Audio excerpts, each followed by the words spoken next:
എടുത്ത് വെച്ച് തണുപ്പൊക്കെ ഒന്ന് കുറഞ്ഞ് കഴിഞ്ഞപ്പോഴത്തേക്കും ഓരോന്ന് ദേ ചട്ടിയിലേക്കൊക്കെ എടുത്ത് മാറ്റി വെക്കുന്നുണ്ട് കേട്ടോ. പൊന്നുകുട്ടിയും വാക്കുട്ടനും കണ്ടിട്ടുണ്ടായിരുന്നില്ല ആദ്യമേ. പറഞ്ഞിട്ടുണ്ടെങ്കിൽ പിന്നെ എൻ്റെ പിന്നാലെ നടക്കൂട്ടോ, അത് നന്നാക്ക് ഉണ്ടാക്കുമെന്ന് പറഞ്ഞിട്ട്.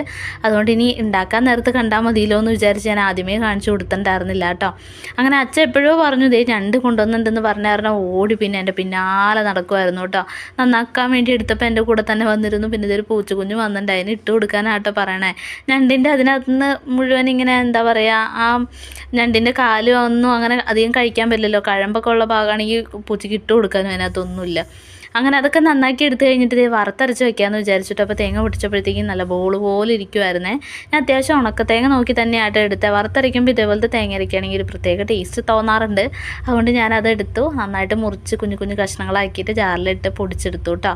അപ്പോഴത്തേക്കും രണ്ടുപേരെയും വന്ന് നോക്കിയപ്പോൾ പിന്നെ ദൈവവും കൂടി ഇന്ന് കളിക്കുമായിരുന്നേ. കല്യാണി വന്നിട്ടുണ്ടായിരുന്നു കേട്ടോ. എന്തോ വഴക്കുണ്ടാക്കിയിട്ട് വാക്കുട്ടൻ പിണങ്ങി വന്ന് TV കണ്ടുകൊണ്ടിരിക്കുകയായിരുന്നേ. പിന്നെ ഞാൻ തേങ്ങ പൊടിച്ചെടുത്തു. അതിനകത്തേക്ക് കുറച്ച് ചുമന്നുള്ളിയും കറിവേപ്പിലയും കൂടെ ചേർത്തിട്ട് വറുത്തെടുക്കാൻ വേണ്ടി വെച്ചിട്ടുണ്ട് കേട്ടോ. അതൊന്നും ബ്രൗൺ കളറായി വന്നെ വരെ ഒന്ന് വറുത്തെടുക്കണം. പിന്നെ കുറച്ച് തക്കാളിയും സവാളയും പച്ചമുളകൊക്കെ വഴറ്റിയെടുക്കാൻ വേണ്ടി വെച്ചിട്ടുണ്ട് കേട്ടോ. വറുത്തെടുത്ത് മിക്സിയിലെ ജാറിലേക്ക് എടുത്ത് വെച്ച് വരയ്ക്കാൻ വേണ്ടിയിട്ട്. എണ്ണയൊക്കെ ചൂടായി കഴിഞ്ഞപ്പോഴത്തേക്കും സവാളയും തക്കാളിയും ഇഞ്ചിയും പച്ചമുളകൊക്കെ ഒന്ന് വഴറ്റാൻ വേണ്ടി വെച്ചിട്ടുണ്ട് കേട്ടോ. ഇതിൻ്റെ ഇടയ്ക്ക് വാക്കുടനെ ഓടി വരണുണ്ടേ, കറി റെഡിയായോ എന്ന് ചോദിച്ചിട്ട്. അത് കണ്ട കാരണം ഒരു സമാധാനം ഇല്ല കേട്ടോ കഴിക്കാൻ വേണ്ടിയിട്ട്. പൊൻകുട്ടിയിൽ ചെന്ന് നോക്കിയപ്പോഴത്തേക്ക് അലമാരി പോയി പുതിയ പെൻസിൽ എടുക്കുക കേട്ടോ.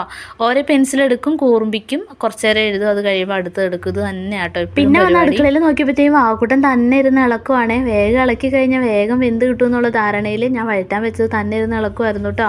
വേഗം പിന്നെ സ്പൂണൊക്കെ വാങ്ങിച്ചിട്ട് ഞാൻ മിക്സൊക്കെ ചെയ്ത് അതിനകത്തേക്ക് ആവശ്യമായിട്ടുള്ള വെള്ളമൊക്കെ ചേർത്ത് പിന്നെ തേങ്ങയൊക്കെ അതിനകത്തേക്ക് അരച്ചത് ഗ്രേവിയിലേക്ക് ചേർക്കണ്ട കേട്ടോ. എന്നിട്ട് പിന്നെ ആവശ്യത്തിന് വെള്ളവും കൂടി ചേർക്കണ്ടേ. കറക്റ്റ് സമയത്ത് അമ്മച്ചി വിളിക്കുകയും ചെയ്തു കേട്ടോ. അപ്പോൾ അമ്മച്ചിയോട് പറഞ്ഞ് ഞണ്ട് കറി ഉണ്ടാക്കണേന്ന് പറഞ്ഞപ്പോൾ ആൾ പറഞ്ഞ് കുടംപുളി ഒന്നും ഒരുപാട് ചേർക്കരുത്, ഞണ്ടിലെ ഒരു പേരിനെ ചേർക്കാൻ പാടുള്ളൂ. എന്തായാലും നന്നായിട്ടോ അമ്മച്ചി വിളിച്ചത്. അല്ലാന്നുണ്ടെങ്കിൽ ഞാൻ 2 കഷ്ണം കുടംപുളി ഇട്ട് മീൻകറി പോലെ ആക്കിയേനെ. എന്തായാലും ഞണ്ട് കറിക്ക് കുറച്ച് പുളിയേ പാടുള്ളൂ എന്ന് പറഞ്ഞു കേട്ടോ. അങ്ങനെ ഒരു കഷ്ണം പുളിയും വേപ്പിലയൊക്കെ ചേർത്ത് കറിയൊക്കെ അടപ്പത്ത് വെച്ചു. അങ്ങനെ നന്നായി തിളച്ച് വെള്ളമൊക്കെ ഒന്ന് വറ്റി പാകമായിട്ട് വന്നു കഴിഞ്ഞപ്പോഴത്തേക്കും വറ്റൽമുളകും കറിവേപ്പിലയും കുറച്ച് കടുകൊക്കെ പൊട്ടിച്ചൊഴിച്ചു കേട്ടോ. അപ്പോൾ കറി കാണാൻ തന്നെ നല്ല ഭംഗിയായിരുന്നു കേട്ടോ.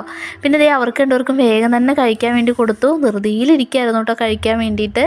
അങ്ങനെ ഞണ്ടിൻ്റെ ഒരു പീസും കാലിൻ്റെ പീസൊക്കെ ആയിട്ട് കൊടുത്തു കേട്ടോ. കടിച്ച് പൊട്ടിച്ചൊക്കെ എടുത്ത് പൊന്നുകുട്ടി അതിനകത്ത് ഇറച്ചിയൊക്കെ എടുത്ത് കഴിച്ചു. വാക്കുട്ടൻ്റെ പാത്രത്തിൽ ഞണ്ട് മാത്രമേ തീരണുള്ളൂ, ചോറ് തീരണില്ല കേട്ടോ. അതുകൊണ്ട് ഞാൻ വേഗം തന്നെ അവന് വാരി കൊടുത്തു. ഇപ്പോൾ ഈ കുഞ്ഞു കുഞ്ഞു വീഡിയോസൊക്കെ ചെയ്ത് അതിനകത്ത് പൊന്നുകുട്ടിയും വാക്കുട്ടൻ എന്നൊക്കെ പറയണ കാരണം സ്കൂളിൽ ചെല്ലുമ്പോൾ പൊന്നുകുട്ടീനെ എല്ലാവരും പൊന്നുകുട്ടീന്ന് വിളിച്ച് കളിയാക്കാന്ന് പറഞ്ഞാൽ ആകെ ഒരു വിഷമമുണ്ട്. പൊന്നുകുട്ടിയുടെ പേര് അഭിമന്യു എന്നും വാക്കുട്ടൻ്റെ പേര് ആദിദേവും എന്നാട്ടോ. നമ്മളങ്ങനെ വിളിച്ച് അത് മാറ്റിയെടുക്കാൻ പറ്റില്ലല്ലോ. അപ്പോൾ നമ്മുടെ കുഞ്ഞു വീഡിയോ ഇത്രയേ ഉള്ളൂ കേട്ടോ. കണ്ടിട്ട് ഇഷ്ടപ്പെട്ടെങ്കിൽ ലൈക്ക്